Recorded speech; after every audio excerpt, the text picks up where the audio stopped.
এখন বাইরের টেম্পারেচার হচ্ছে 44 আর লাইনের টেম্পারেচার নাই করে 54-55। এর মধ্যে কোথাও দুনিয়ায় কোথাও নেই, আর আমরা লাইনে কাজ করছি। এই হচ্ছে অবস্থা আমাদের।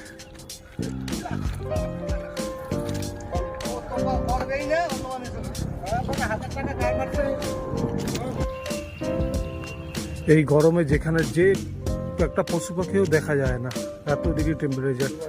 আর এখানে দেখো আমরা লাইনের উপরে কাজ করছি। এই যে আমাদের পুরো অরেঞ্জ আর্মি কাজ করছে, আর সাথে চলছে আম পোড়া।